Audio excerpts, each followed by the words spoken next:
May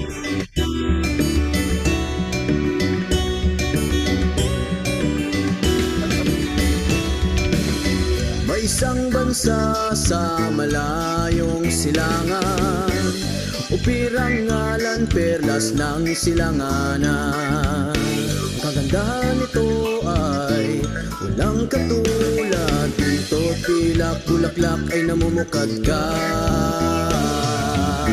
Bagong upir, bagong tayo ay aahon sa mga dayuhang umalipin noong unang panahon.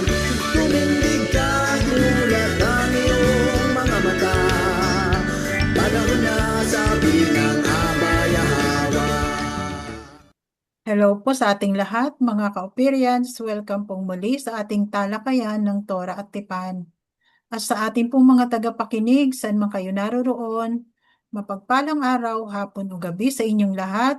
Samahan niyo kaming muli sa pagpapatuloy ng ating pagtalakay sa aklat ni Propeta Jeremiah. Kabanata 11. Mensahe para sa mga Filisteo. Ito ang mensahe ng alahayam na dumating kay Jeremiah tungkol sa mga Filisteo bago sa lakayin ni Faraon ang Gaza. Ganito ang sabi ni Yahweh, masdan ninyo, ang tubig mula sa hilaga ay tumataas, parang baha na aaapaw sa lupain at sa lahat ng naroroon, sa mga lungsod at sa mga naninirahan. Ang mga tao ay sisigaw sa takot. Lahat ng naninirahan sa lupain ay hihiyaw sa ingay ng mga kabayong rumaragasa, sa ugong ng mga karwahe at sa pagkalabog ng kanilang mga gulong.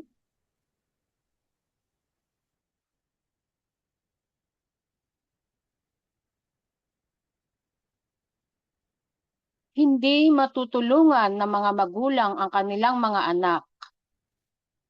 Manlulumo ang kanilang mga kamay.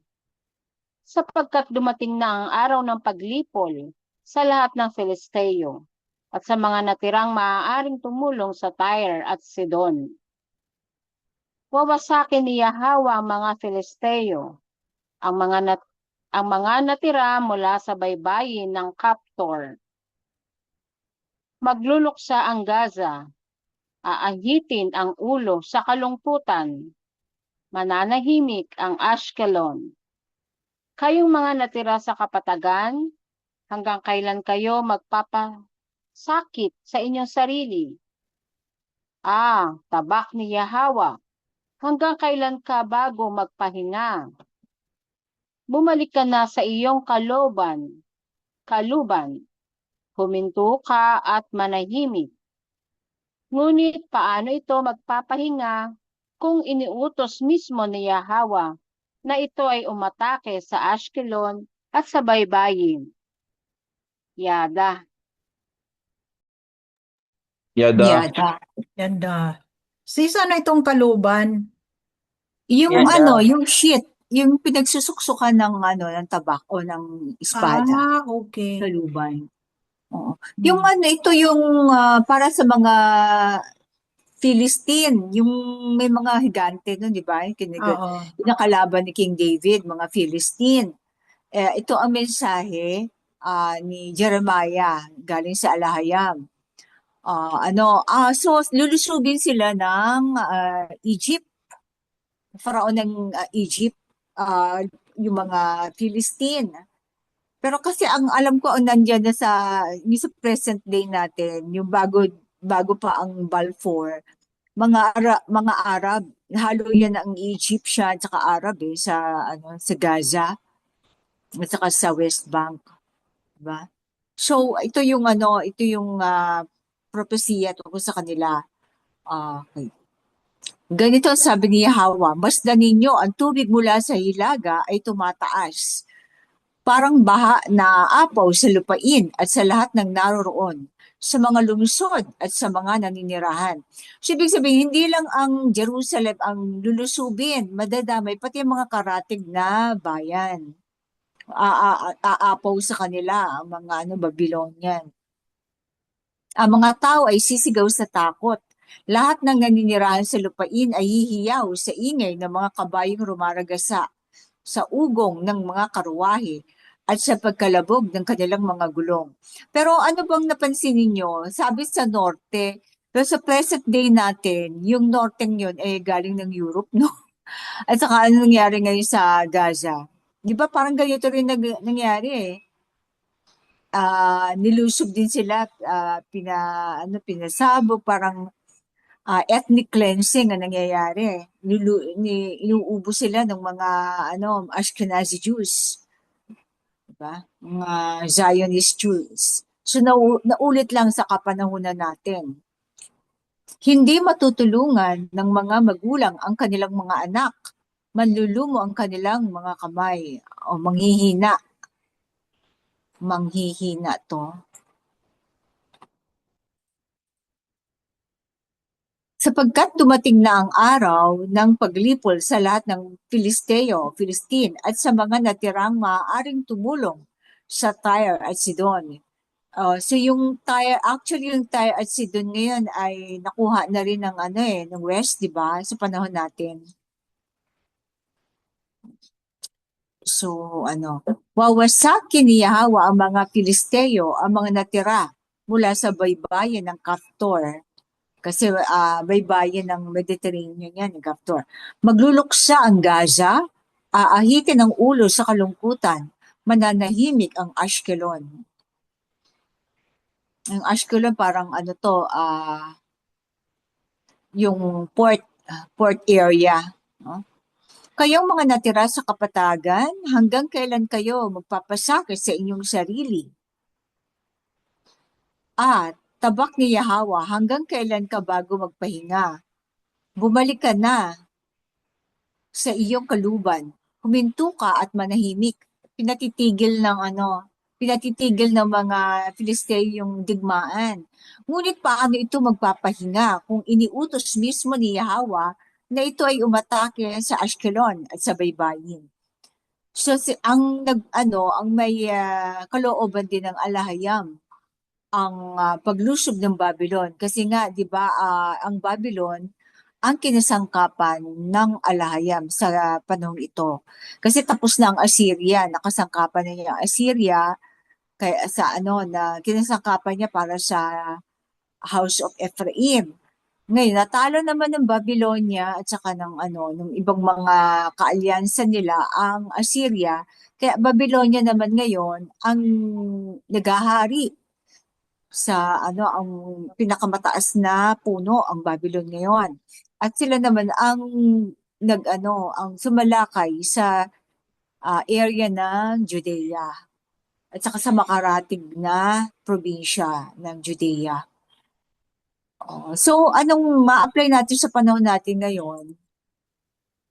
Ang yung baha niya na nagmula sa norte, yung mga yung lahi ng mga Ashkenazi, yung nasa mga Japhetite came from Japhetite nation naman. Although ang Babylon naman kasi din yan, di ba? Nebuchadnezzar si Japhet yan, di ba? So talaga Japhetite pa rin. Naulit lang sa panahon natin ngayon.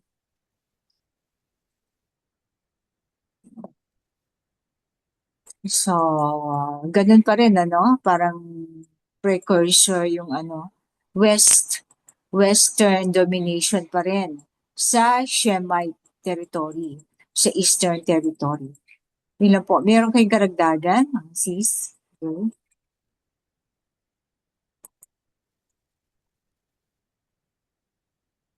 May Wala na muna, sis. wala na. Sige, back to you, sis Maria. Salamat.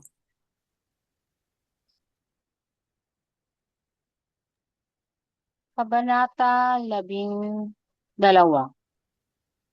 Mensahe para sa Moab. Tungkol sa Moab. Ganito ang sabi ni Yahweh na alahayam ng mga Israelita. Kaawa-awa ang Nebo, sapagkat ito ay wawasakin. Mapapahiya at mabibihag ang Kiryat Taim. Ang matibay na lungsod ay guguho. Hindi na pupurihin ang Moab. Sa Heshbon ay may magbabalak ng kanyang kapahamakan. Halika, lipulin na natin ang bansang ito. Kayong mga baliw na tao ay matatahimik rin, sapagkat hahabulin kayo ng tabak. Mahiyaw ng dalamhati mula sa Horonaim. Hiyaw ng pagkawasak at kaguluhan.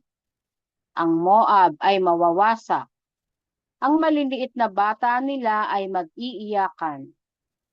Sa pag-akyat sa Lohit, mapait na tumatangis ang mga mamamayan.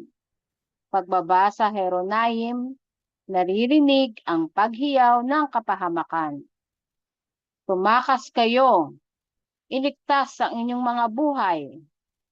Maging gaya kayo ng tuyot na palumpong na tinatangay sa disyerto. Dahil kayo ay nagtiwala sa inyong mga gawa at kayamanan, mabibihag din kayo at si Chemosh ay dadalhing bihag kasama ng kanyang mga pari at mga pinuno. Sasalakayin ng mangwawasak ang bawat lungsod, walang makakatakas. Masisira ang kapatagan at mabubuwag ang kabundukan, sapagkat si Yahweh ang nagsalita. Takpan ninyo ng lupa ang Moab, sapagkat siya ay magiging kagaya ng isang nabubulok na basura. Magiging disyerto ang kanyang mga lungsod. Walang matitirang mamamayan. Sumpain ang sinumang pabaya sa gawain ni Yahweh. Sumpain ang hindi nagmamalasakit sa patuloy na pagdanak ng dugo. Ang Moab ay nananatiling panatag mula pa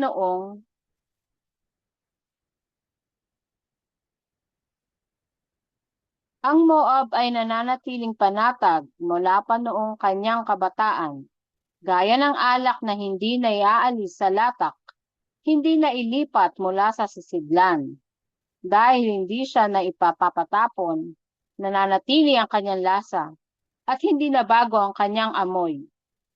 Ngunit darating ang mga araw na magpapadala ako ng mga magbubuhos mula sa banga, at siya ay ibubuhos nila. Babasagin ang kanyang mga tapayan. Mapapahiya ang Moab kay Chemosh, gaya ng Israel na napahiya sa pagtitiwala sa Bethel. Paano ninyo masasabing kami ay mga mandirigma, matatapang sa labanan? Wawasakin ng Moab at masasakop ang kanyang mga lungsod. Ang kanyang pinakamagagaling na kabataan ay papatayin. Malapit na ang pagbagsak ng Moab. Ang kanyang kapahamakan ay mabilis na darating. Magluksa kayo para sa kanya, kayong mga nakapaligid sa kanya. Lahat ng nakakaalam sa kanyang reputasyon. Sabihin ninyo, tignan ninyo kung paano nabali ang maringal na Sethro. Bumaba ka mula sa iyong kalwalhatian at maupo sa tuyong lupa, mga taga-Dibon, sapagkat parating ang maninira sa Moab at gigibain ang pinatibay ninyong mga lungsod. Magbantay ka sa daan, taga-Aroer. Tanungin mo ang tumatakas na lalaki at babae. Ano ang nangyari? Napahiya ang Moab sapagkat siya ay gumuho. Umiyak kayo habang inihahayag ng Arnon. Ang Moab ay wasak.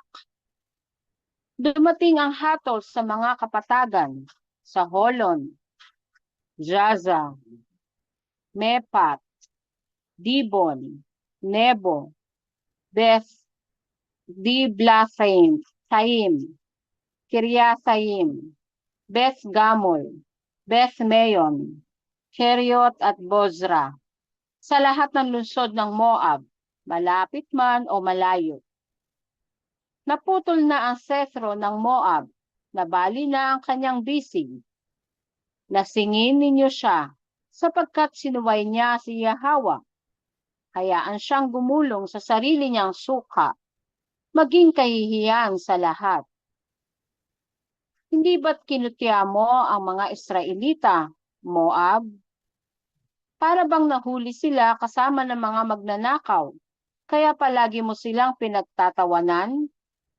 Tumakas kayo sa mga lungsod at tumira sa mga batuhan, kayong mga taga-Moab. Maging tulad kayo ng kalapating naliligaw na namugad sa bungad ng kuweba. Narinig na namin ang kapalaluan ng Moab. Gaano ito kaarugante.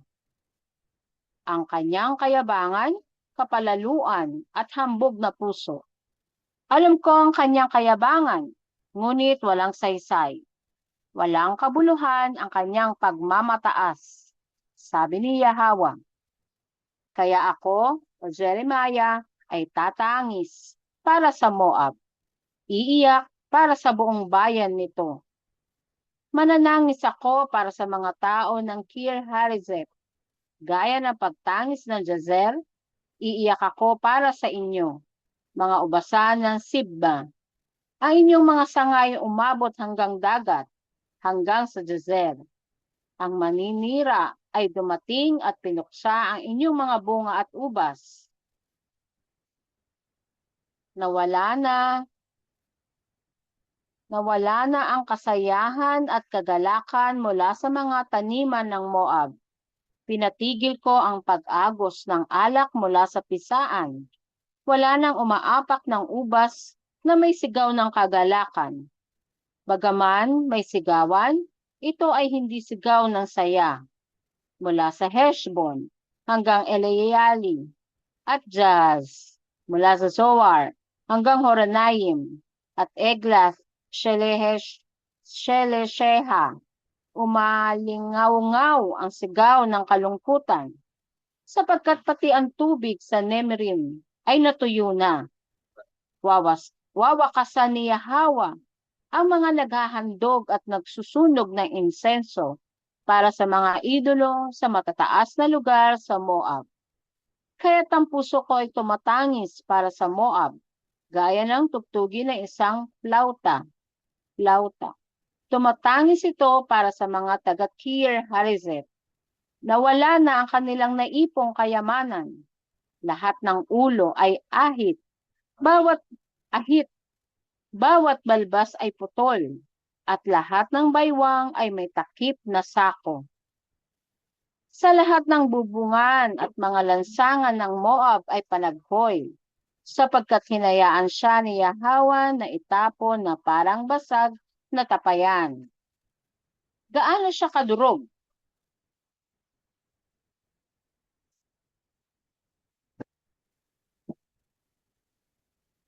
Paano siya humahagulgol? Ang Moab ay tumalikod na may kahihiyan. Ginawang katatawanan ng mga tao sa paligid. Ganito ang sabi ni Yahweh. Masdan, isang agilang dumaragit. Nilukuban ng kanyang mga pakpak ang Moab.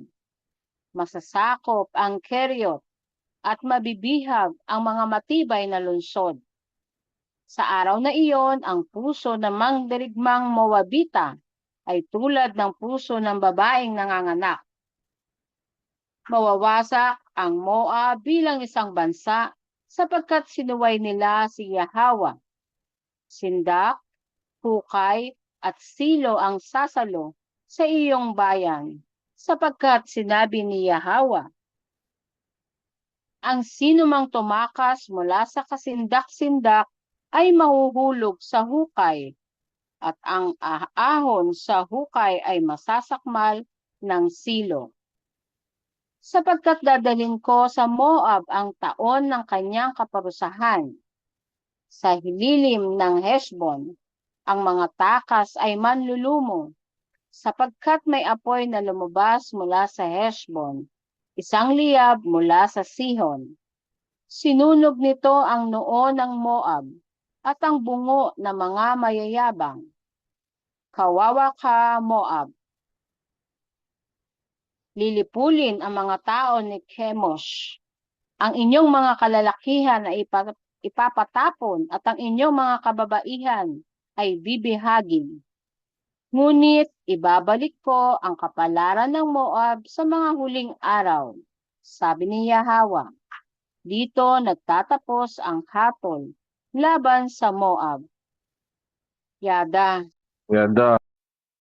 Yada. So Moab, ano yun? Apo ni Lot. Diba? Yung apo niya sa panganay na anak. Diba na yung ano. Tapos yung si Amon naman, ang apo niya sa pangalawa niyang anak ni Lot. So itong ano, yung lahat ng lugar dito ay nasa Jordan. Kasi ang mga Moabites sa Jordan, yung imagine niyo yung ano kasi naging ano kasi naging great nation din sila. Pero imagine niyo yung Petra. Yung Petra kasi 'di ba sa Jordan 'yon. Isa lang 'yun sa mga reminder ng mga kung gaano sila kalaking sibilisasyon or syudad dati. Bago sila ano yun ng alaya, parusahan. Kasi dahil ang sabi ba ang sabi ng ano ng ni Yahweh, lahat ng kumakalaban sa iyo, Israel, ay kalaban ko din, di ba? Mayayabang na ang Moabita. Tapos pinagtatawanan nila, kinukutsa nila ang mga Israel, lalo na nung naano na sa lakay ng Assyria at saka Babylon. Naging ano. So, ano tayo? Tungkol sa, kaya tingnan natin kung ano sinabi ni Jeremiah. Ganito ang sabi ni Yahweh na alahiyam ng mga Israelita.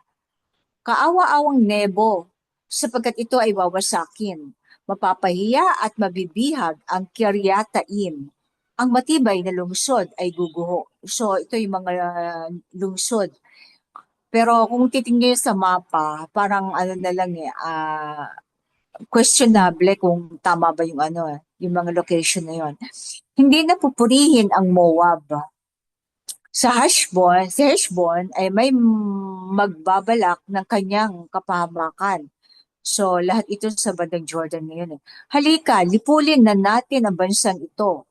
Kayong mga baliw na tao ay matatahimik rin sapagkat hahabulin kayo ng tabak. So, marami rin pala naasar sa Moabite. Siguro dahil mayayabang, no? May hiyaw ng dalamhati mula sa Horonaim. Hiyaw ng pagkawasak at kaguluhan. So mga location ito sa Jordan. Ang Moab ay mawawasak. Ang maliit na bata nila ay mag-iiyakan. Sa pag-akyat sa luhit, mapait na tumatangis ang mga mamamayan. Pagbaba sa Horonaim, naririnig ang paghiyaw ng kapahamakan. Kasi kung pupuntahan mo itong mga lugar na to, yung mga luhit nga makikita mo dyan, ang sabi nila, makikita ka ng mga bato. Bato na maraming butas sa mga mga kala mo kuweba, sabi nila chiseled out daw from the stone. Parang yung Petra na daw na maraming bintana, may mga nakatira ngayon doon. Pero ngayon, yung mga nakatira, ginawa kasi nilang mga Pero actually, nung unang panahon, mga ginawa nilang yung mga mga syudad yon sa mga bundok. Kaya lang, kung anong nangyari, bakit naging na sabi nila baka sobrang kinidlatan o whatever. Basta kaya naging bato lahat tumigas. Kaya akala nila, isipin mo, bato yon. Ang sabi nila, inukit from the stone yung mga butas na yun. Pero actually, yun ay parusa ng alayan. So, syudad siya dati. Pero kung titingnan mo sa malayo, para mga batong bundok. Yan. So, ito yung verse 6, tumakas kayo, iligtas ang inyong mga buhay. Maging gaya kayo ng tuyot na talpalumpong na gumugulong sa disyerto. Gumugulong to, hindi tinatangay. Rolling, na gumugulong sa disyerto. Yung mga ano yung thorn, thistle, di ba? Dahil kayo ay nagtiwala sa inyong mga gawa at kayamanan. Oh, so easy mayaman talaga sila, no? Magbibihag din kayo. At si Chemosh ay dadalhing bihag kasama ng kanyang mga pari at mga pinuno. Si Chemosh ay ang idolo ng Moab, mga Moabites. Siya ang GOD nila, idol. Si Chemosh. Siguro ito ay rebultong kanilang pinagkakatiwalaan at mabibihag kasama ng kanilang mga pari at mga pinuno. Sasalakayin ng mangwawasak ang bawat lungsod. Walang makatatakas. Sino ang mangwawasak sa at panahong ito? Ang Babylon. Okay. Masisira ang kapatagan at mabubuwag ang kabundukan sapagkat si Yahweh ang nagsalita. Kaya sinabi niya, takpan ninyo ng lupa ang Moab o kaya nga naging parang naging mga bato-bato, no? Sapagkat siya ay magiging kagaya ng isang nabubulok na basura. Magiging disyerto ang kanyang mga lungsod. Walang matitirang mamamayan. So, nagtakbuhan talaga. Ang iba siguro, maraming namatay. Ngayon na lang uli siguro tinitirhan, no? Sumpain ang sinumang pabaya sa gawain ni Yahweh. Sumpain ang hindi nagmamalasakit sa patuloy na pagdanak ng dugo. Okay. So, ito sumpain ang sinumang pabaya sa gawain ni Yahweh. Verse 10. Mga gawain, mga pabaya. Ano ba yung mga gawain na yan? Anong ibig sabihin nito? Applicable ba sa atin to, mga gawain na iniatang sa atin? O ano ba yung mga righteousness siguro to, no? Kung ano yung ibinigay sa inyong mandato. Di ba, ang Verse ano nito na sis, yung pagsunod, di ba? Kasi may batas ang alahayam eh. Yun neglectful ang to the will gawain. o Oo. hindi, neglectful to the will of Yahweh. Ang mga pabaya sa kalooban. Will, hindi gawain sa kalooban. Sumpain ang sinong pabaya sa kalooban ni Yahweh. O kung anong kalooban niya, Huwag nang pasuway, no? Sumpain ang hindi nagmamalasakit sa patuloy na pagdanak ng dugo. Okay. Okay. Parang lang, deadma lang. May mga pinapatay na, mga di ba? So hindi pala tayo pwede maging neutral, no? It's either or, no? Verse 11, ang Moab ay nanatiling panatag mula pa noong kanyang kabataan. So umpisa pa lang, no? Naging walang nang sa kanila kasi nasa bulubundukin sila eh. Walang masyado nang gugulo sa kanila. Except yung pagpasaway sila, ang umalis sa kanila ay ang tribe sa bahay ni David. At saka ni at saka ni Ephraim, ng mga Israelita. Tapos pagpasaway sila sa alahayam. Diba? Kasi Israelita lang naman ang kinakaya-kaya ng mga Moabite. Hindi naman sila nakikipaglaban sa Ang Esau ang nakikipaglaban sa ibang Pero ang Moabite parang peaceful sila eh. Israelita lang kanilang kinaingitan kasi. No? Kinakalaban. Gaya ng alak na hindi naialis sa lata, hindi nailipat mula sa sisidlan. Hindi sila lumilipat ng tirahan. Ever since, doon na sila tumira mula pa kay Lot at saka doon sa kadalawa niyang anak na babae. Dahil hindi siya naipapatapon, nanatili ang kanyang lasa at hindi nabago ang kanyang amoy. Yung pa rin ang niya. Ngunit darating ang mga araw na magpapadala ako ng mga magbubuhos mula sa banga at siya ay ibubuhos nila. Babasagin ang kanyang mga tapayan. Ibig sabihin yung kanilang mga tirahan ay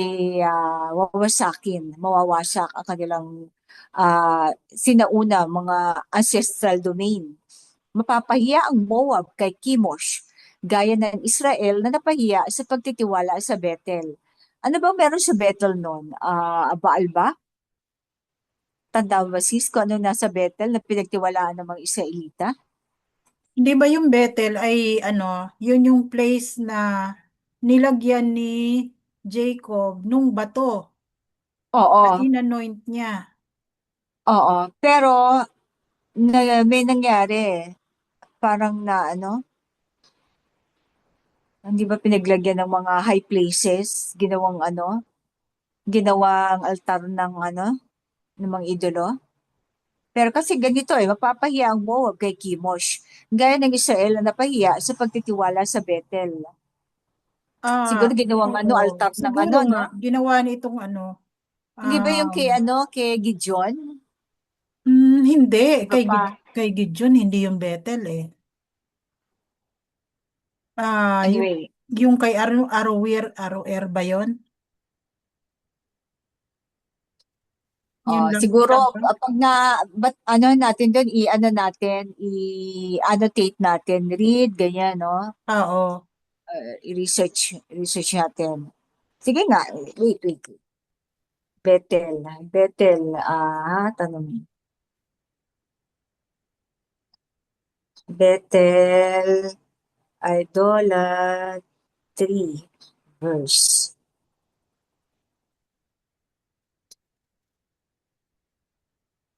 First King Jeroboam made two golden calves, placing one in Mm, Bethel and the other in Dan. Ayun. He mm. established unauthorized priests and festivals. Okay. Sa ano pala to? Sa sambahayan ni ano ni Ephraim, hindi Oo, si si Ephraim. Jerusalem. Oo, Ito. Dito nagumpisa unauthorized priests and festivals, oo. leading Israel into idolatry. Ito si Jeroboam na anak ni Nebat. ano? Ni Nebat. Nebat. Oo. Ayun na nga. Ayun na nga. Ilagay ko First King 12:28-33. Ilagay ko nga ito.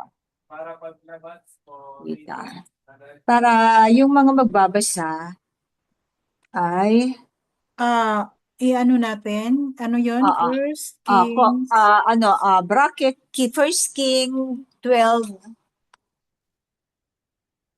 28-33. 28 28 hanggang 33. 33. Okay. Okay. Tapos wait lang. 11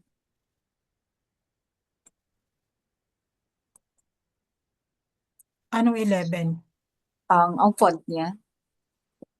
Ito. Ah, First King 12:28-33. Then period. Pagtiwala sa bet. Paano ninyo masasabing kami ay mga mandirigma, matatapang sa labanan? Okay. So, yung Kimosh, dalawang guwin. Wawasakin ng Moab at masasakop ang kanyang mga lungsod. Verse 15, ang kanyang pinakamagagaling na kabataan ay papatayin. Ay, oo, kasi yung kanyang mga kabataan, pinagmamalaki kasi ng ng Moab, yung magagaling, matatalino, parang nadaanan na natin to. Ano ba yung na yung magagaling mong kabataan? Parang pinagmamalaki nila eh. Meron tayo nadaanan na aklat Oo, na nabasa na natin excellent. yan. Oo. Oo. Hmm. Pinakamagagaling na kabataan Hindi ko lang ipapatayin. din matandaan kung anong book na yung nabasa Maiksi natin. lang eh. Oo. Ah, yung unang book na maiksi. Oo. Oo, okay. Wait Magandang paano natin ngayon.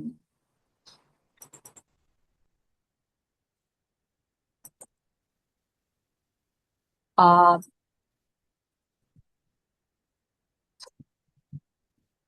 di ba Amos o Hosea? Try mo sis. I-search mo. Parang parang poem siya. Hindi. Ano siya? Parang poetic yun eh. Ano ba yung poetic natin dito? Ay, sayang, poetic. Ah, hindi kaya songs? Hindi, Hindi. wala yun sa Oo. songs. Puro ano nga pala yan eh. Sa prophet ito.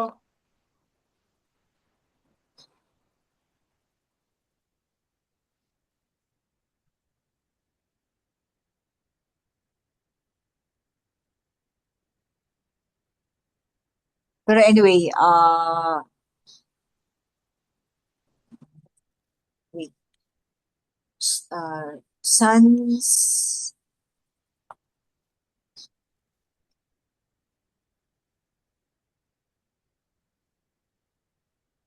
Ano ba yung major na ginawa ng Moab? Bakit sila ay pababagsakin ng alayam? 10:6, pride eh. Tsaka kinukutya nila mga Israelita. Di ba ito yung ano? Oh, insults and pride against sa Alahayam's people. At Yun saka nga, di yung ba yung hindi sila pinayagan, hindi nila pinayagan ng Israelita na dumaan sa dumaan, yun kanilang ba yun? lupain? Di ba? Sa Moab. Arrogant, no? Hmm. Naging mayabang sila at hindi nila pinagbigyan ng para hindi sila nagpakita ng kabutihan doon sa mga Israelita. Pride men, oh. Hmm. Hindi kasi Moab ang ginamit na term eh. Kaya nga, 'di ba 'yan ang Moab? Ang talagang pinakamalaking kasalanan nila na hindi nila Oo. pinagbigyan na dumaan sa lupain nila ang ang Israel nung sila ay lumabas sa Egypt papuntang Kanaan. Pero hindi sila nakipag alyansa kay yung ano Hindi. kay Balak.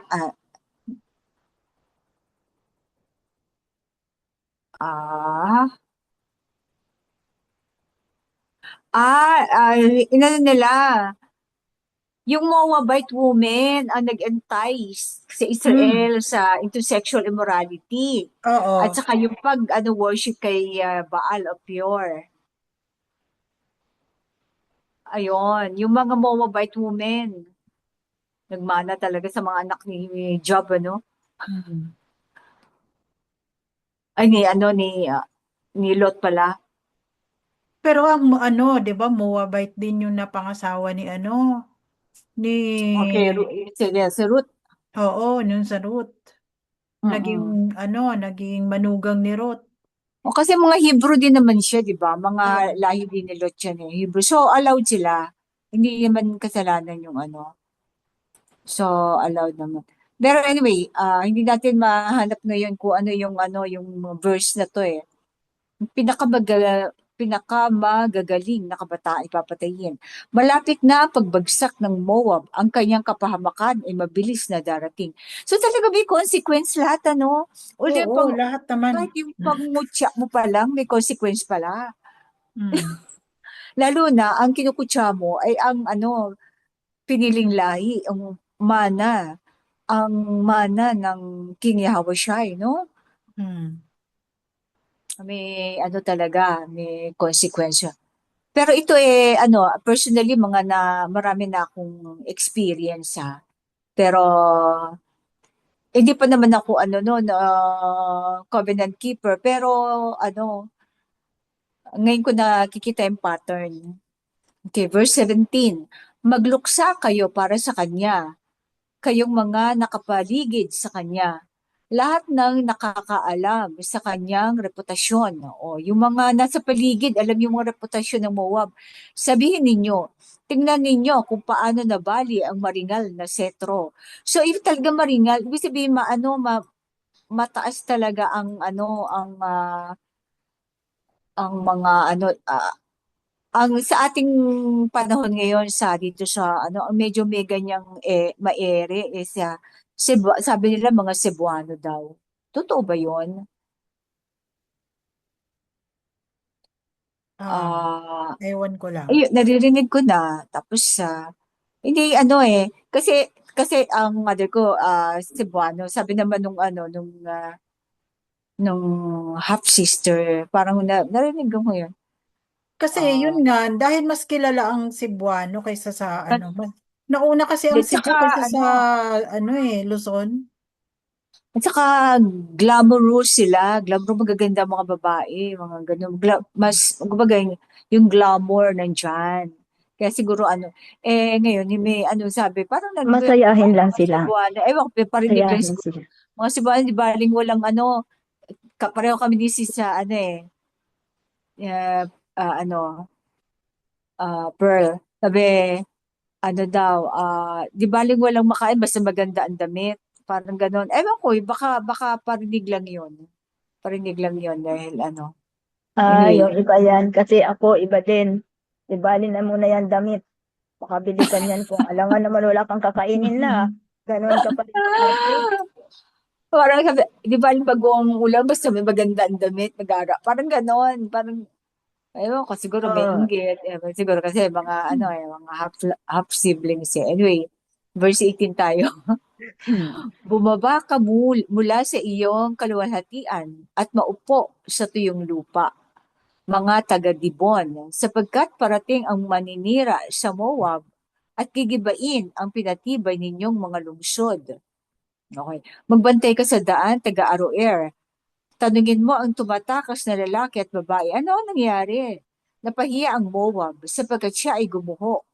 Umiyak kayo habang inihahayag ng Arnon. Ang Moab ay wasak. Ang Arnon yung kanilang river. Ilog yan, yung Arnon. Sa may Moab. Dumating ang hatol sa mga kapatagan. Sa Holon, Jaza, yan. So kung ano ito, i-search mo, ay nasa Jordan sa panahon ngayon. Malapit sa lahat ng lungsod ng Moab, malapit man o malayo. Pero kita mo yung mga Jordanian, ang gaganda ng mata, no? Mga halo-halo kasi yan eh. May Arab, may Egyptian, ng mga pilikmata nila. Ang ganda. Verse 25, naputol na ang setro ng Moab, nabali na ang kanyang bisig. Lasingin ninyo siya, sapagkat sinuway niya si Yahawa. Hayaan siyang gumulong sa sarili niyang suka, maging kahihiyan sa lahat. Sariling suka. Vomit, hindi to vinegar ha, vomit to. Maging kahihiyan sa lahat. Hindi ba't kinutya mo ang mga Israelita, Moab? Para bang nahuli sila kasama ng mga magnanakaw, kaya palagi mo silang pinagtatawanan? Ayun, pinagtatawanan yung pagka-exile. Tumakas kayo sa mga lungsod at tumira sa mga batuhan, kayong mga taga-Moab. Sa mga batuhan. Maging tulad kayo ng kalapating naliligaw na namugad sa bungad ng kuweba. So sa mga batuhan na sila nakatira. Narinig na namin ang kapalaluan ng Moab, gaano ito kaarogante. Ang kanyang kayabangan, kapalaluan at hambog na puso. So yung dahil hindi naman sila nasasalakay na magkakasama sila yung hanggang kaanak-anakan nakukuha ugali ng mga magulang, hanggang ang buong lahi nila ay naging mayabang at arogante. Kasi yun ang kultura, naging kultura na nila. Alam ko ang kanyang kayabangan, ngunit walang saysay, walang kabuluhan ang kanyang pagmamataas, sabi ni Yahawa. Oh, ang mga Israelita ba hindi mayabang? Hindi mawala yung no. Oo. Hindi Oo, talaga kasi, mawala ang kayabangan. Hindi. oo. Kaya yun naman ang naiibad sa di ba Meron at meron. meron, di ba may mga, pag pumunta ah, dito sa Ophir, ang mga Ophir yan, ultimo yung higaan nila, bibigay pa doon sa sa mga, masyado ng, masyado namang humble, no? Ibibigay pa yung the best, para yung higaan niya, ibibigay pa sa Yun lang. bisita. Yung pagiging hospitable na meron talaga yan. Hindi Hospitable. talaga mawala. Oo. Nakuha natin Western culture, no? Kaya ako, Mhm. si Jeremiah ay tatangis para sa Moab. Iiyak para sa buong bayan nito. Ah, tapos, sa sinabi niya, Kira Harise, Jaze, Sibma, yung Jazer, di ba, yung ano din to, ang yung mga sanga, yung mabot hanggang dagat, hanggang si Jazer. Ang maninira, ay sa verse 32, ang maninira ay dumating at pinuksa ang inyong mga bunga at ubas. Oo. Nawala na ang kasayahan at kagalakan mula sa mga taniman ng Moab. So, natural, pag nagkaroon ng pagluso, pati ang economic function or activities mo, wala na. Yun ang inaano natin dito, no? Sabi niya, pinatigil ko, sabi ng Aba, si Aba na to pinatigil ko ang pag-agos ng alak mula sa pisaan. Wala nang umaapak ng ubas. Verse 33, kaya nag-umpisa ang walang open close Hanapin ko lang Saan nag-umpisa ang ng Aba? Sa verse 30, okay? Tapos, weep for you, Joycer. So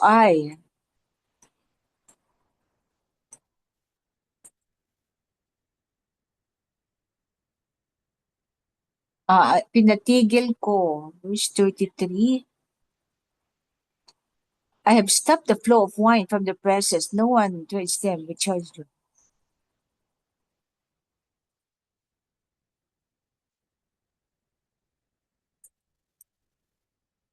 Oo. So, small letter lang tong K. Ay ba siya o ano? Baka pinatigil niya. Pinatigil ng alahayam to.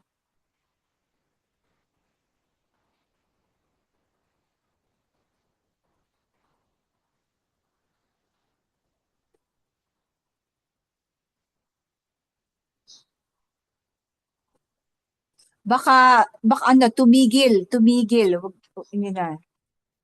Tumigil, hindi pinatigil ko. Tumigil ang pag-agos ng ulak mo na. Okay. Ayusin ko itong English.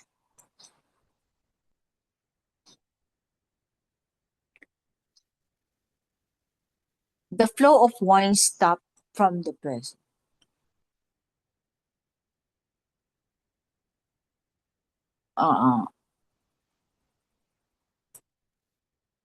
Kasi baga magkaroon ng okay. Okay. Tumigil. Okay.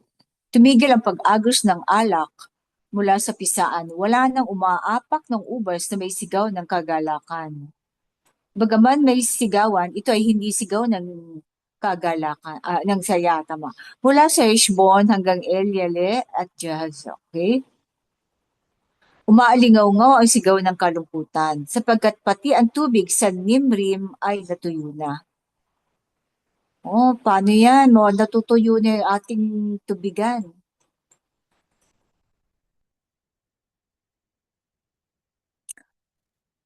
Ito pala, verse 35, wawakasan ni Yahweh ang mga naghahandog at nagsusunog ng insenso para sa mga idolo sa matataas na lugar sa Moab. So, umiiyak na naman si Jeremiah. Verse 36, kaya't ang puso ko ay tumatangis para sa Moab, gaya ng tugtugin ng isang plauta. Tumatangis ito para sa mga taga-Kir Hareset. O yung malungkot na na-imagine ko yung yung flute na malungkot, no? Nawala na ang kanilang naipong kayamanan. Lahat ng ulo ay ahit, bawat balbas ay putol, at lahat ng baywang ay may takip na sako. Okay? So, ang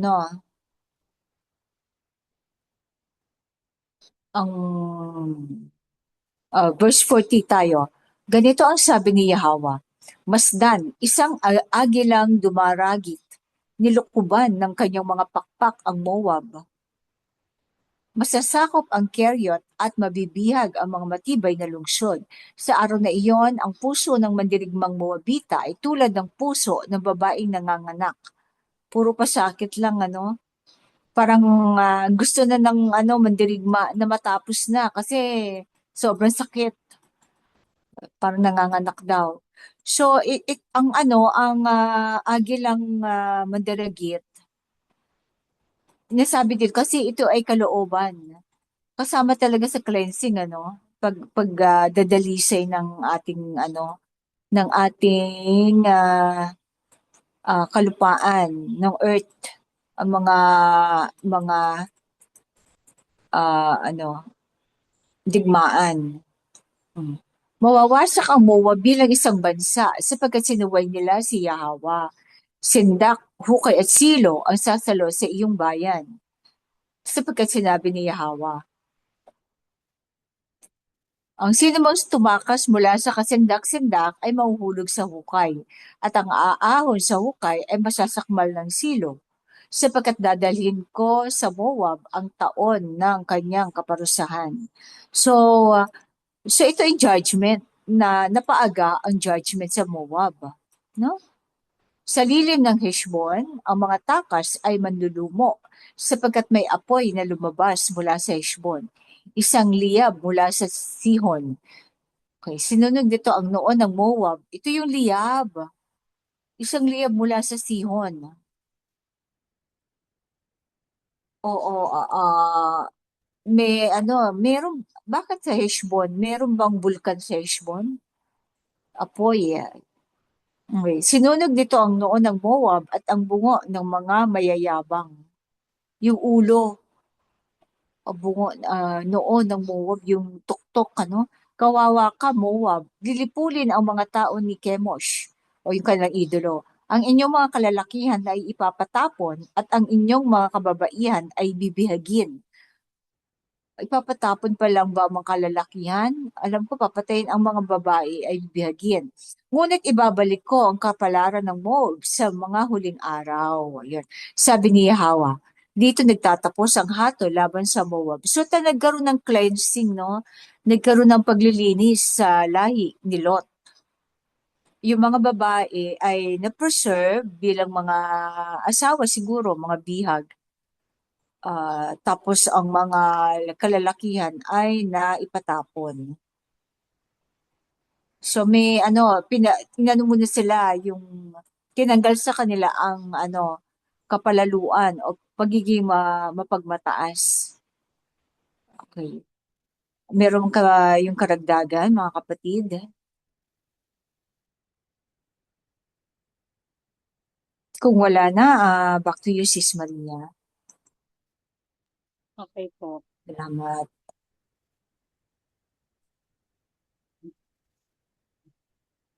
Kabanata 13. Mensahe para sa Amon.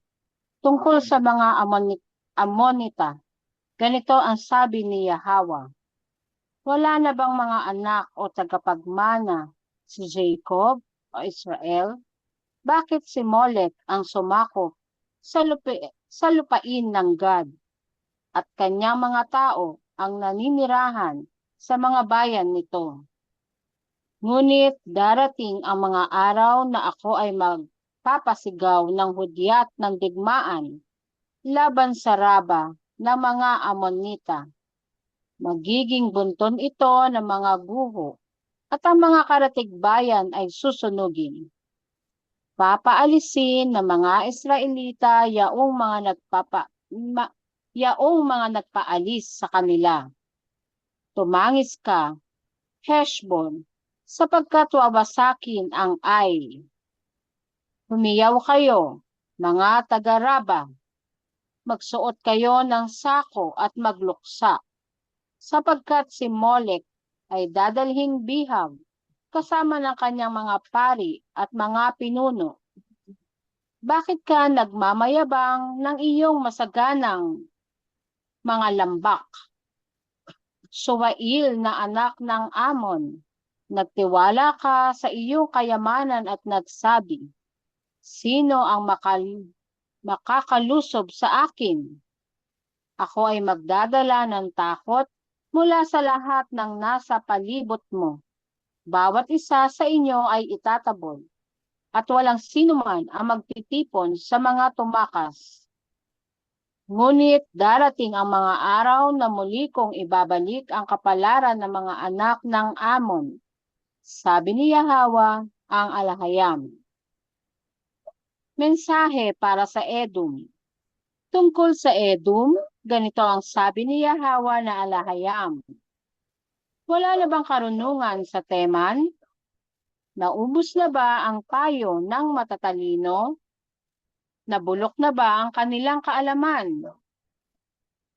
Tumakas kayo at magkubli sa mga yugib, kayong mga naninirahan sa Dedan, sapagkat magdadala ako ng sakuna kay Esau sa panahon ng kanyang kaparusahan. Kung ang mga tagapitas ng ubas ay pumunta sa iyo, hindi ba sila mag-iiwan ng ilang bunga? Kung mga magnanakaw ang dumating sa gabi, hindi ba kukunin lamang nila ang kaya nilang buhatin? Ngunit si Esau ay aking huhubaran. Ilalantad ko ang kanyang mga taguan, at hindi siya makakapagtago. Mawawasak ang kanyang mga armadong kalalakihan, maging ang kanyang mga kaalyado at kapitbahay, at wala nang matitirang sasambit. Iwan mo ang iyong mga ulila, at aalagaan ko sila. Ang iyong mga byuda ay maaaring magtiwala sa akin. Ganito ang sabi ni Yahweh. Kung ang mga hindi karapat-dapat uminom sa saro ay uminom na nito, bakit sila makakaligtas sa parusa? Hindi ka makakaligtas sa pag-inom mo nito. Ako ay sumusumpa sa aking sarili na ang Bozra ay magiging giba at sumpa, isang kakilakilabot at kadustaan. At lahat ng mga lungsod dito ay magiging wasak magpakailanman. Nakatanggap ako ng balita mula kay Yahweh. Isang sugo ang ipinadala sa mga bansa upang magsabi, magtipon kayo, maghandang lumaban, lusubin ang Edom. Sapagkat ganito ang sabi ni Yahweh tungkol sa Edom. Ngayon, gagawin kitang maliit sa mga bansa, hahamakin ng sangkatauhan, ang kapalaluan at kayabangan ng iyong puso, ang luminlang sa iyo. Ikaw na naninirahan sa mga siwang ng bato, na tumatahan sa itaas ng burol. Kahit itaas mo ang iyong pugad na gaya ng agila, mula roon ay ibababa kita. Ang Edom ay magiging kagimbal-gimbal. Lahat ng daraan ay mamamangha at mangungutya dahil sa lahat ng kanyang mga sugat. Gaya ng pagbagsak ng Sodom at Gomorrah at sa mga karatig bayan nito. Wala nang taong tatahan doon, ni mamumuhay ang sinuman roon. Gaya ng isang leon na umaahon mula sa masukal na kagubatan ng Jordan tungo sa luntiang pastolan. Gayon ko itataboy ang Edom sa isang saglit. Sino ang makagagawa nito maliban sa akin? Sino ang gaya ko at makakalaban sa akin? At anong sandata ang makakatagal laban sa akin? Kaya't pakinggan ninyo ang plano ni Yahweh laban sa Edom at ang kanyang layunin laban sa mga nananahan sa Teman. Ang mga batang kawan ay tatangayin at ang kanilang pastulan ay masisindak sa kanilang kapahamakan. Sa tunog ng kanilang pagbagsak, yayanig ang lupa Ang kanilang iyak ay maririnig hanggang sa dagat na pula. Tignan mo, isang agila ang lilipad at mandadagit, at ibubuka ang kanyang mga pakpak sa Bozra. Sa araw na iyon, ang puso ng mga mandirigma ng Edom ay magiging gaya ng puso ng isang babaeng nanganganak. Sabi ni Yahweh, ang Alahayam. Mensahe para sa Damascus. Tungkol sa Damascus. Ang Hamas ay Arpad ay nabalisa at Arpad ay nabalisa sapagkat nakarinig sila ng masamang balita. Sila ay nawala ng pag-asa. Nangangatog gaya ng dagat na nangangalit. Ang Damasco ay nanghina, tumalikod upang tumakas. Kinapitan ng takot at pananakit gaya ng isang babaeng nanganganak. Bakit hindi iniwan ng lungsod na bantog ang bayan na aking kinalulugdan? Tiyak na mabubuwal ang kanyang mga kabataan sa mga lansangan at lahat niyang kawal ay matatahimik sa araw na iyon.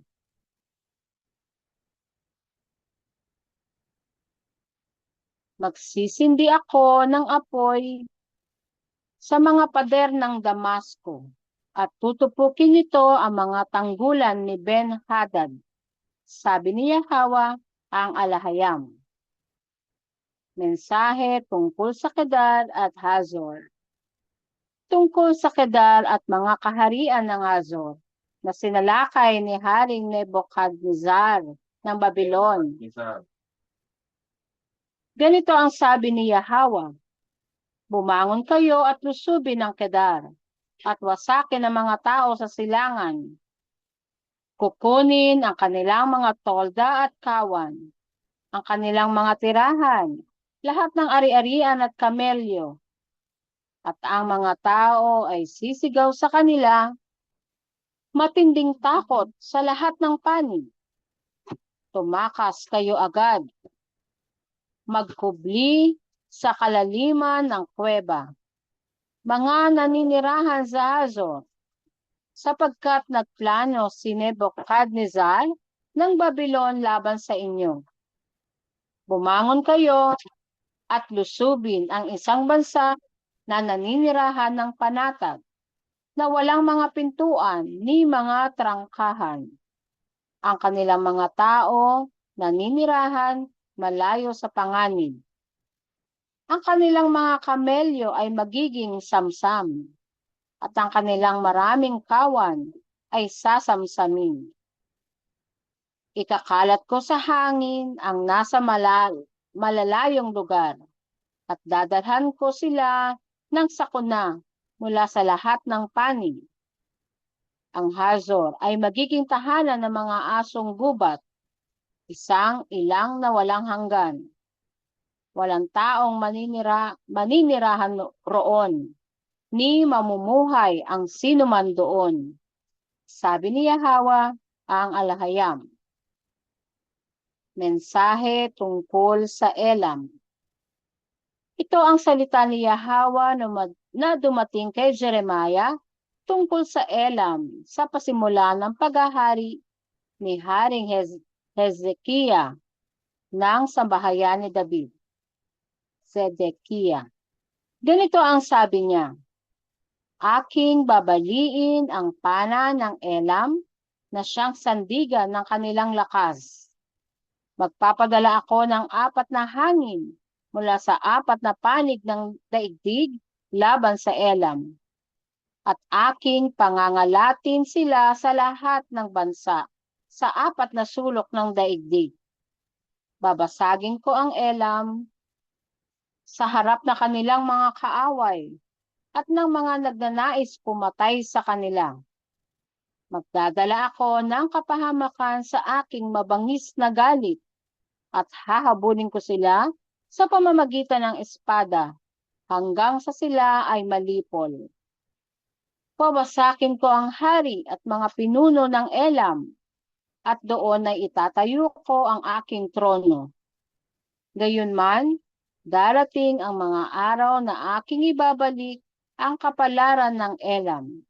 Sabi ni Yahweh, ang alahayam. Yada. Yada. Medyo Yada. puro siya may territory to mensahe para sa Amon. Sino naman si Amon? Si Amon yung kapatid ni yung inano natin, Moab. So, Anak ng yung, kapatid. bale magpinsan. Hmm. Nilot din. Okay. Tungkol sa mga Amonita, ganito ang sabi ni Yahweh, wala na bang mga anak o tagapagmana si Jacob? Bakit si Molek ang sumakop sa lupain ng Gad? Kasi dapat Molek yung idol, yung may sungay, idol ng idol ng mga Ammonite. So sila ang nung Assyrian invasion, sila pala ang tumira sa teritoryo ni Gad. Oo. At kanyang mga tao ang naninirahan sa mga bayan nito. Ngunit darating ang mga araw na ako ay magpapasigaw ng hudyat ng digmaan laban sa Raba ng mga Amonita. So ito ang Raba ay ang kapital ng mga Ammonite. Ngayon ito daw Raba, according sa kay ChatGPT, ang Amman Jordan. Ito yung capital ngayon ng bansang Jordan, yung Raba, yung Amman, naging Amman na ngayon. Magiging bunton ito ng mga guho at ang mga karatig bayan ay susunugin. Paaalisin ng mga Israelita yung mga nagpaalis sa kanila. Okay. Siguro ang mga na to, sambahayan ni sambahayan na ni David, no? Tumangis ka, Heshbon, sapagkat wawasakin ang Ai. Humiyaw kayo, mga taga-Raba. Magsuot kayo ng sako at magluksa, sapagkat si Molek ay dadaling bihag kasama ng kanyang mga pari at mga pinuno. So, ang daming nabihag talaga ng Babylon, di ba? Iba-ibang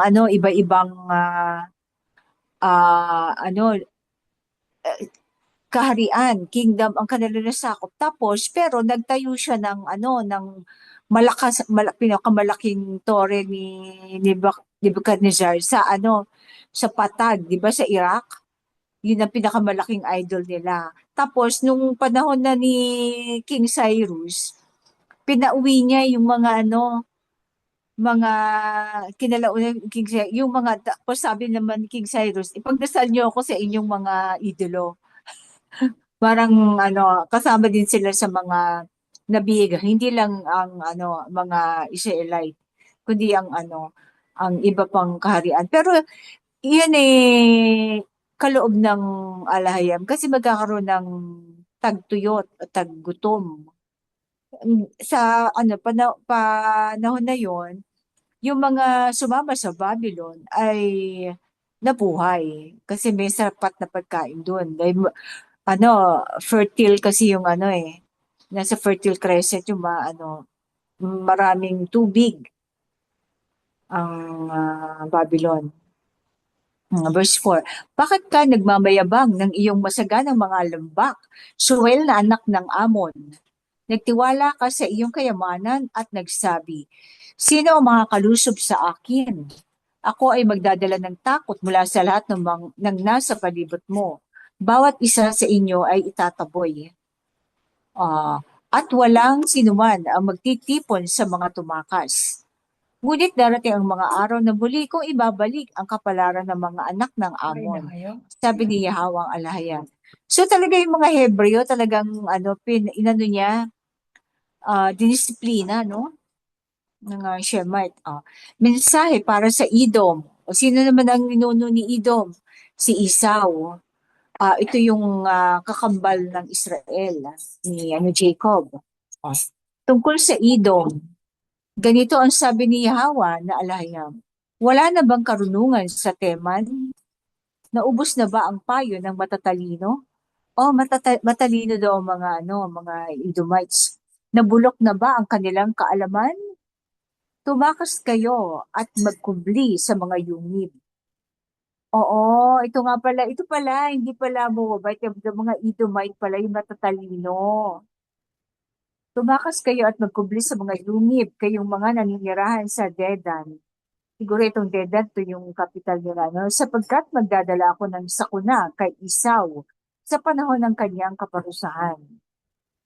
Kung ang mga tagapitas ng ubas ay pumunta sa iyo, hindi ba sila mag-iiwan ng ilang bunga?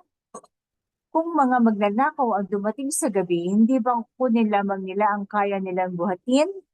Ngunit si Isaw ay aking huhubaran. Ilalantad ko ang kaniyang mga taguan at hindi siya makakapagtago. So lahat isasailin pala ng mga Babylonian ang lahat ng kayamanan. Huhubaran talaga sila. Mawawasak ang kaniyang mga armadong kalalakihan, maging ang kanyang mga kaalyado at kapitbahay, at wala nang matitirang sasambit.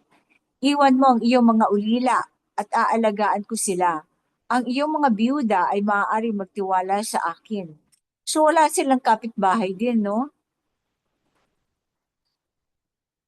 Maging ang kanilang kaalyado at kapitbahay. So kahit ang mga ulila, wala nang aampon kasi wala na silang kaalyado. Pati yung kanilang mga kaalyado ay i-exile. Di ba si Esau, ever since kaalaban niya ng mga Israelita. Ganito ang sabi ni Yahweh. Kung ang mga hindi karapat-dapat uminom sa saro ay uminom na nito, bakit sila makakaligtas sa parusa? Oo. Hindi ka makaliligtas sa pag-inom mo nito. Oo nga naman. Siya din ay na lulusubin. No?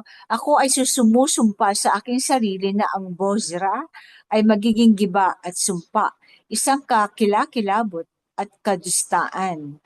At lahat ng mga lungsod nito ay magiging wasak magpakailanman.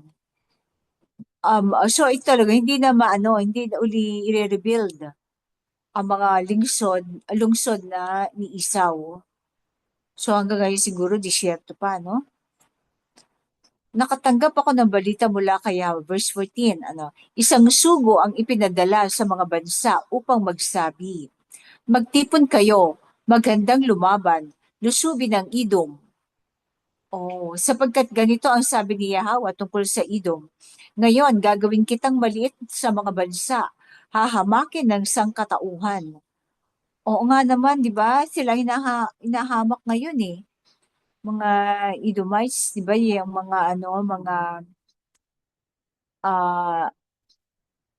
ba yung mga Edomite ngayon? Usually, naging sila eh, yung mga Muslim ba? Edomite. Tapos naging maliit na bansa. Yun ang tsaka yung anong mga kasalanan ni Edom? Ito yung kay Balaam, di ba? At saka kumalaban talaga sa mga Israelita. Ang kapalaluan at verse 16, ang kapalaluan at kayabangan ng iyong puso ang luminlang sa iyo. Ikaw na nanirahan sa mga siwang ng bato na tumatahan sa itaas ng burol. Kahit itaas mo ang iyong pugad na gaya ng agila, mula roon ay ibababa kita. So sa mga bundok siya nakatira, no? Ang Edom ay magiging kagimbal-gimbal. Lahat ng daraan ay mamamangha at mangungutya dahil sa lahat ng kanyang mga sugat. Kasi halos lahat ng kinalaban niya, kaya marami siya sugat. Halos lahat ng mga nasa palibot niya ay kinalaban niya. Gaya ng pagbagsak ng Sodom at Gomorrah at sa mga karating bayan nito, wala ng taong tatahan doon, ni mamumuhay ang sino man roon. gaya ng isang leon na umaahon mula sa masukal na kagubatan ng Jordan tungo sa lunti ang pastulan, gayon ko itataboy ang Edom sa isang saglit.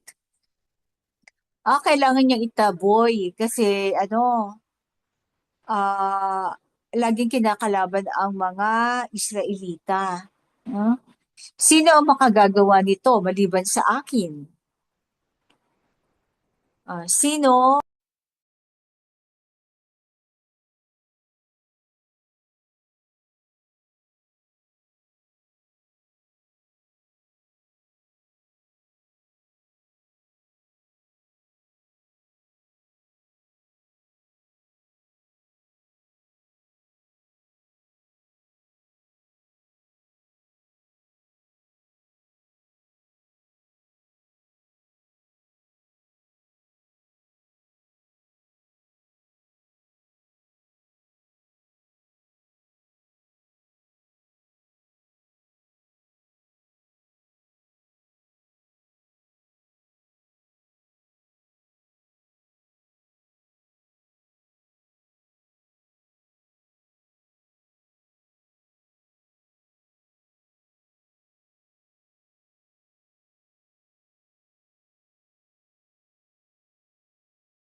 Wala na si Salty.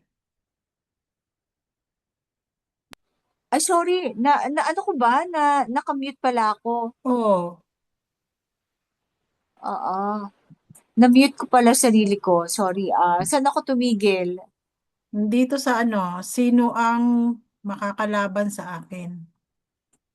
Verse, Um, oo. 19. Verse 20. Kaya't pakinggan ninyo ang plano ni Yahweh. Okay. Mga batang kawan itatangayin at ang kanilang pastulan ay masisindak sa kanilang kapamakan. Sa tunog ng kanilang verse 21, sa tunog ng kanilang pagbagsak, yayanig ang lupa. Ang kanilang iyak ay marinig hanggang dagat na pula. So tingnan mo ang isang agila ang lilipad at mandadagit at ibubuka ang kanyang mga pakpak sa Bozra. So yung isang agilang ito ay nasa katauhan naman ng Babylon. Kasi ang Babylon ang inutusan ng Alahayam na mandagit o kumugkob sa sa mandirigma ng Edom sa sa kay Isaw, sa lahing ni Isaw. Pero ito naman mensahe para sa Damascus. Ano ang Damascus dito? Ang ano nga ba ang Damascus ay ang mga Arameans. Lahi naman ng Aram. Ang Aram ay anak nino to. Isa sa anak ni Shem, no? Oo. Arameo. Yeah, yung Aramaic, di ba yun ang nag-ano sa Aramaic. Oo. Jerusalem. O kaya, nung panahon ng Messiah, Aramaic ang ginagamit nilang salita. Isang anak ni Shem, no? Ito ay yung sa Damascus, sa kanilang capital. Ang Hamat at Arpad ay nabalisa sapagkat nakarinig sila ng masamang balita. Sila ay nawalan ng pag-asa, nangangatog gaya ng dagat na nagngangalit. Ang Damasco ay nanghina, tumalikod upang tumakas. Kinapitan ng takot at pananakit gaya ng isang babaeng nanganganak. Bakit hindi iniwan ang lungsod na mabantog ang bayan ng aking kinalulugdan? Kinalulugdan niya. Di ba bandang Lebanon at saka tiyak na mabubuwal ang kanyang mga kabataan sa mga lansangan at lahat niyang kawal ay matatahimik sa araw na iyon.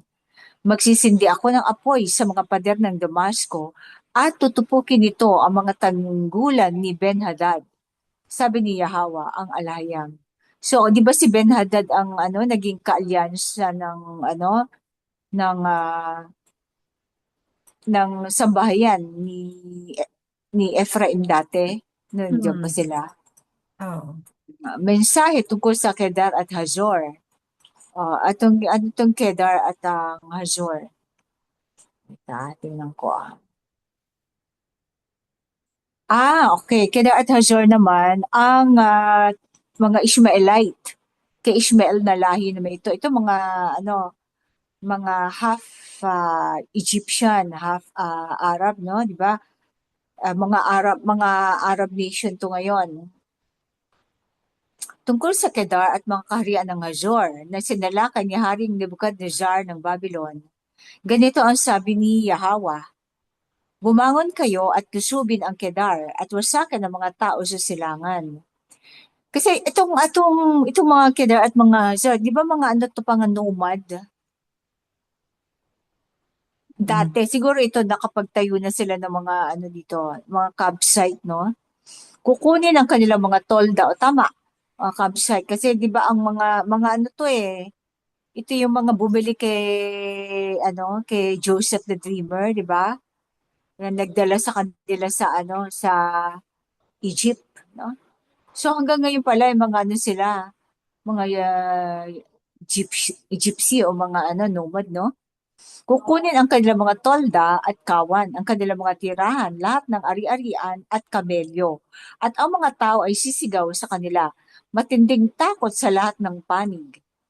Tumakas kayo agad, magkubli sa kalaliman ng kuweba, mga naninirahan sa Hazor, sapagkat nagplano si Nebuchadnezzar ng Babylon laban sa inyo. Okay. Bumangon kayo at lusubin ang isang bansa na ninirahan ng panatag, na walang mga pintuan ni mga trangkahan. Oo, wala silang mga pintuan, walang trangkahan kasi sa ano sila yan, campsite lang sila sa mga sa mga tent lang sila nakatira. Ang kanilang mga tao ay naninirahan malayo sa panganib. Kaya at peace sila, no?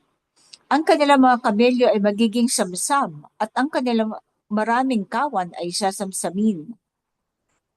Ikakalat ko sa hangin ang nasa malalayong lugar at dadalahan ko sila ng sakuna mula sa lahat ng panig. Ang Hazor ay magiging tahanan ng mga asong gubat, isang ilang na walang hanggan. Walang taong maninirahan roon, ni mamumuhay ang sinuman doon, sabi ni Yahweh ang Alahayam. So yung campsite nila ay wala naman nanahan. Kasi ito ay palipat-lipat ng pag natuyo na, wala na ng mga tanim, wala nang damo, lilipat sila sa mga madadamong lugar at doon nila para mapakain ang kanilang kawan. Ayun naman na magiging disyerto, no? Okay, mensahe tungkol sa Elam. Ang Elam ay ngayon ay ang Elam ang panganay na Panganay ni Shemite, ni Shem, na ngayon ay Shem. Iran na. O ngayon ay nabandang Iran at saka ano nga ba yung anong kaharian niyan dati ni Elam? Persia, yan. Persia. Elam, Persia, Iran, yan. Pero syempre, yung lugar, nandun pa rin, pero ang mga tao doon, naghalo-halo na rin. Pero ito ang panganay na anak ni Shem, na southern Iran nakatira. No? Ito ang salita ni Yahweh na dumating kay Jeremiah tungkol sa Elam sa pasimula ng paghahari ni Haring Zedekiah ng sambahayan ni David. Kay Zedekiah to, yung huling ganito ang sabi niya. So bandang huli na to ng ni Jeremiah bago sila pumunta ng Egypt, sabi niya. Aking babaliin ang pana ng Elam na siyang sandigan ng kanilang lakas. Kasi military to military force, no? Magpapadala ako ng 4 na hangin mula sa 4 na panig ng daigdig laban sa Elam, at aking pangangalatin sila sa lahat ng bansa sa 4 na sulok ng daigdig. Babasagin ko ang Elam sa harap ng kanilang mga kaaway at ng mga nagnanais pumatay sa kanila. Magdadala ako ng kapahamakan sa aking mabangis na galit at hahabulin ko sila sa pamamagitan ng espada hanggang sila ay malipol. Actually, naganap ulit ito ngayon, di ba? Pero handa na si Elam sa mga mabagsik na mananakop sa ilang libong taon ba naman ng kanilang experience. Talaga mga ano sila mandirigma, matatapang. So preparation pala ito ng alahayam para maging matatag ang Elam, no? Wawasakin ko ang hari at mga pinuno ng Elam at doon ay itatayo ko ang aking trono. Oh, gayunman darating ang mga araw na aking ibabalik ang kapalaran ng Elam. Sabi ni Yahweh ang alahayam. Itatayo ko ang aking trono. Hindi kaya ito ang magiging ng Zion? Malamang sis. Kasi 'di ba, nasa gitna siya, nasa pagitan siya ng Ng Iran Jerusalem at saka at ng Iraq. Ophir. Oh. Oo, hindi, nasa gitna siya ng Zion at saka ng Ophir. Gitna, tapos sa taas ang ang Nasa Middle East Rezia. din ito, di ba? Oo. Eh 'di ba yung yung triangulation ng Zion facing Jerusalem at saka Ophir, Eden at saka Oh. yung Rezia. Triangle, 'di ba? Kita mo yung sa video ng Mensero. Oo. At saka alam ko kaya gusto na targetin talaga ang ilaw o ang Iran. May maraming underground to eh. Maraming underground city to eh. Connected din yan sa 'di ba? Sa mga nakapalibot na na bansa na Dito kaya na kaya ang dito question nanirahan kung meron sila. silang underground na yung kanilang bomb pang para sa underground, pero hindi Dito, umubra di sa ba dito nanirahan si Noah oo, sa sa, Iran, sa yung Iran at Iraq? yung si Tera, Oo. yung pag Si nulo si Noah at saka hindi, oo, si Noah at saka hindi, si ay Tera, yun si Tito. Joktan, oo, Oo. sina bago humiwalay. Sina Di ba, Peleg at Joktan. oo. No, after ng flood, humiwalay si Shem at saka si Noah. Bumalik sila, pumunta sila diyan sa Kaya nga, di ba, kay Tera sa tatay Hmm. ni Abraham. Tehran, Iran. Oo. Hmm.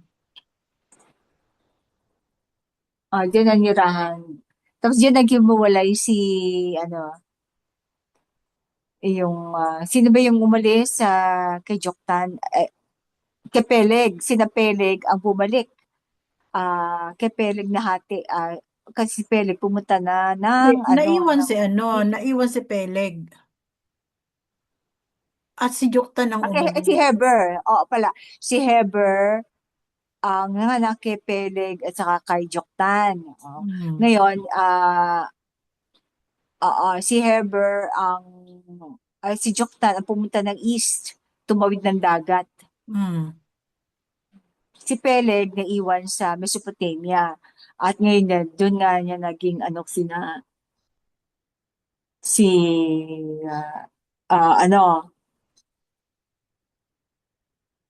sino bang anak ni Peleg? Anak ni Peleg, yung sila, Sumunod sa kanya? di Di ba ba si yung naging Tera? descendants ni Abraham? Oo. Tera, direct na ba niya? Apo ba niya, Hmm. direct niya, Oo, direct descendant na apo niya si Tera? si Tera. Tera. Tingnan natin. Pasensya na mga kapatid kasi hindi Oo, kami medyo, nagme-memorize. Di ba si Tera tatay ni Moses? Oo. Sino anak ni Peleg? Sa natin? Hindi. Sa babalikan pa Genesis. natin ang Oo. Genesis. Hindi mo ba inano sa ano mo, sa desktop mo, sis? Wala. Hindi mo inano doon? Yung Hindi mo genealogy, Oo. um, Tingnan ko. wala Tingnan sa ko. akin. PDF. Hindi ko pala na ano. At saka inalis ko na dito sis yung mga malalaking file. Naka-ready Oo na nga ang pala, aking naglinis ka na, no? Oo. Tinanggal ko din eh. Hindi, at kayo talaga nagdi-discuss kayo, hindi kayo prepared. Aray. Mm. Anyway, sa Genesis, kasi ikaw naman mag-share screen eh. Kaya dapat din sa yung ano. Anyway, ayun, basta gano'n, nasaan na sila nanirahan bakit kaya sa Iran? Kasi ano diyan, safe, at saka safe sila sa mga Babylonian siguro, no? Kasi ang Babylon, yun ni Japhet yan eh, Mm. yung Iraq. Diyan nanirahan si Japhet kasi fertile crescent. Samantalang kung pupunta sila sa Europe at saka sa northern malamig nga naman, no? Si Reo lang ba ang naging anak ni Peleg? Si Reo? Hindi, yung lineage lang papuntang Israel ang inano nila ang Oo, nag-iisa nga ang anak ni Peleg, si Reo lang. Tapos mula sabi kay Reo, nakalagay, oo, si Reo, sabi isa. anak niya si Sirog. Anak naman ni Sirog si Nahur. Anak ni Nahur si Oo, pero Tera. hindi yan ibig sabihin na isa lang kasi maraming asawa The usually ang only lalaki. the only son. So ibig sabihin mayroon siyang mga Sino nag sinong kapatid. only son, no sis? Hindi nila dinideclare ang Oh. ibang anak. Kung sino yung linyada ng kahit di ba si Seth, hindi Hmm. naman dineclare hindi niya pinangalanan ng mga anak ni Seth. Kasi hindi naman sa Chosen. linyada ng Israel, di ba? Chosen ang inilalagay. Oo, yung linyada lang ng ng pinagmulan ng Israel ang i-declare. Ngayon, pero magtataka, bakit kay Joktan, kay Peleg, sinabi lahat yung tama, kay Joktan, Kay sinabi lahat ng Joktan, kasi, pinangalanan yung 13 na anak niya. bakit 13 pinangalan ng sons. 13? Kasi mapapahalo siya sa mga Israelita. So, dito sa Joktan, ibig sabihin, yung 13 na yon magiging bloodline din ng mga Israelita. Dito sa Ophir. Bakit ibig sabihin, pwede kang tribo ni ganito, napahalo ang kaya ah, pinangalan na yung 13 13 ba o 12? 13. 13. Ilang ba tayo? Ilang ba ang Ophir? Ilang region? Ilan ba tayo? 13? Ba? Ay, 14. Ganon. 14 Pero region. bakit yun? Kasi mapapahalo sila sa mga tribo ng 10 tribes. Kumbaga, pinakilala doon ang magiging mga ninuno. At meron namang mga nakapreserve hanggang ngayon sa mga Joktanites talaga. Oo. Pero so, kasi nung nasa Mesopotamia sila, maingat talaga, mahigpit na wag makipag-asawa. Lalo na kasi tayo, nasa linyada tayo ng patriarch, di ba? Patriarch, hindi ang maternal, hindi masyado eh. Unlike sa Western, yung maternal at tinitingnan nila mitochondria, no?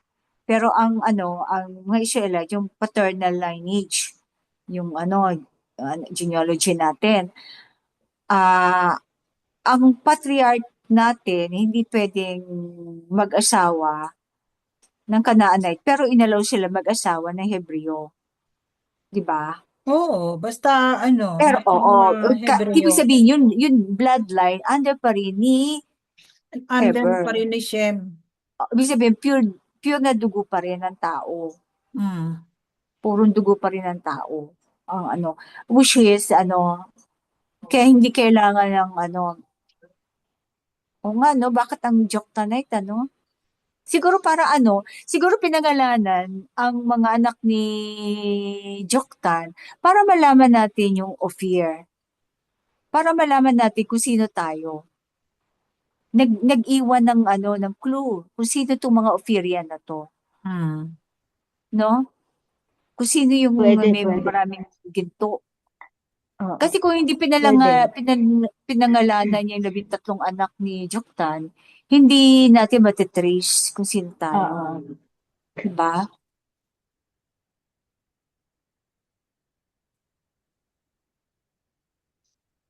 Ayan. So nasa talaga may mga marami talaga kasi hindi nila hindi mabura ng Japet ng mga nag-asali nito ang ating pagkakakilanlan kasi hindi rin nila na-decode, no? Hindi, iba yung mandato ng mga Joktanite. I-preserve ang ang purong at saka ang kultura, no? Although hindi nila inabutan si Abraham, pero maaring si Abraham ay pumupunta rin dito sa Ophir o kaya kasi ang kautusan kay Moses lang, di ba? Kay Abraham, kumbaga baka nagpatuli na rin, di ba? Nakuha nila yung naabutan ni Abraham si Noah, si Shem, di ba naabutan niya? Nung ipanganak nga si Isaac, di ba? Nandun pa si Melchizedek.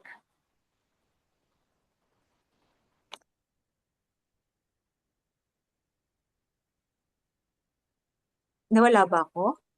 Hindi naman. Di ba?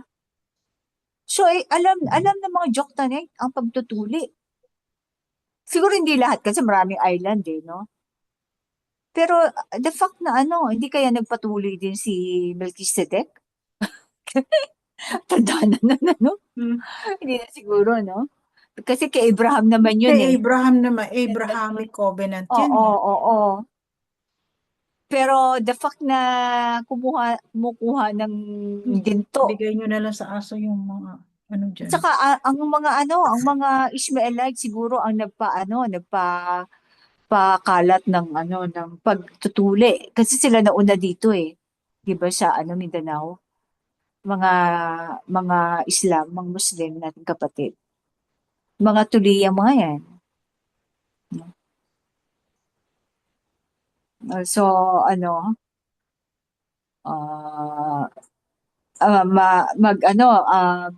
masusing pagsasaliksik ng mga history natin, mga katotohanan.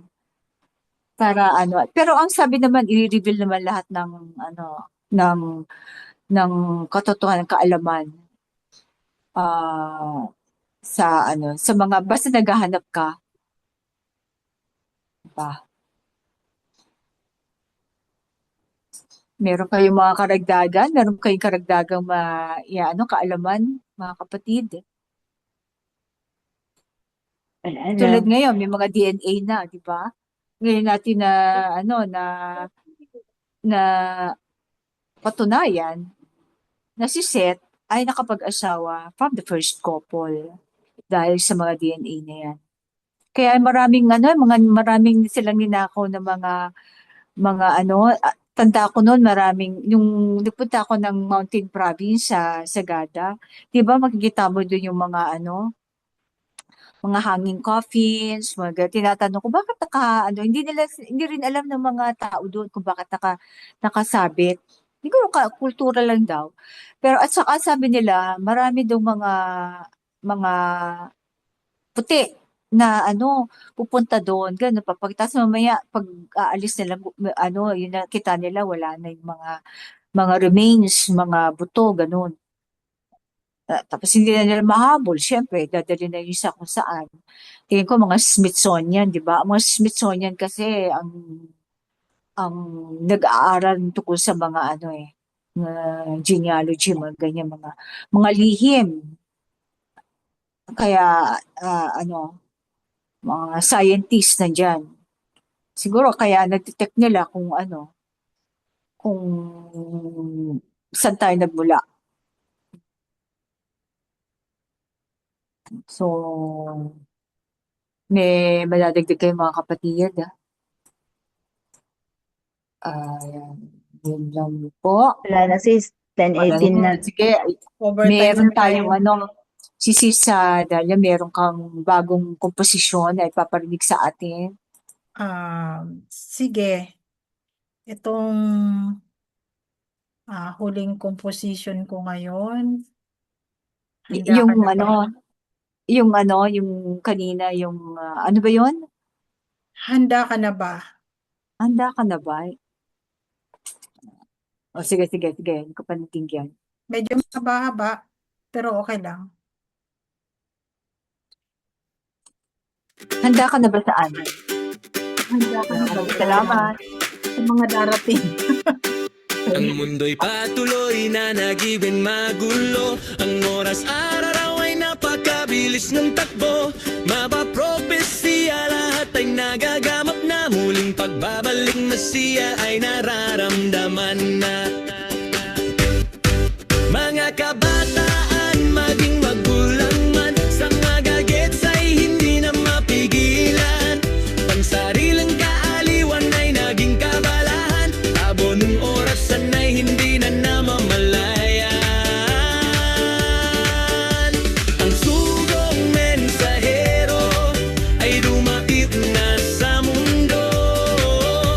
Ngunit ang mga tao ay tila nahing palalo. Paniniwalang huwad sa utak pa rin ay nakapako. Katotohanan ay tinawag pa itong kulto. Totoo nga ang sinabing Mesiya, maluwang ang daan patungo sa kapahamakan. Ngunit makipot namang tungo sa buhay na walang angan. Mamagapatid na opirian saan ka hahakbang. Makipot man daan na puno pa ito ning hadlang. Ngunit ang kusang naisip ang lakaran. Hahanapin ito kahit mahirap man. Masatungan lamang ang buhay na walang hanggan. Iba't ibang relihiyon ay nahalipan na sa ngayon. Huwad na panggalan ang ganilang itutugon. Kasiyahan sa mundo ang kanilang layon. Tutong sa katotohanan ay huwag ka lang lilingon. Kapatid na opirian, kaluluwa mo ay ingatan. Buhay sa mundong ito ay panandalian lamang. Sikapin mong makapasok sa tipan ng ngalayan. Hangga katuntunin sa Torah lamang matatagpuan. Handa ka na ba? Kaluluwa mo ay saan nga mapupunta? Maakatanungan na dapat mong pag-isipan. Sa iyong pagnilay naway kasagutan ay masutungan. Kaligtasan ng kaluluwa ay buhay na walang linggan.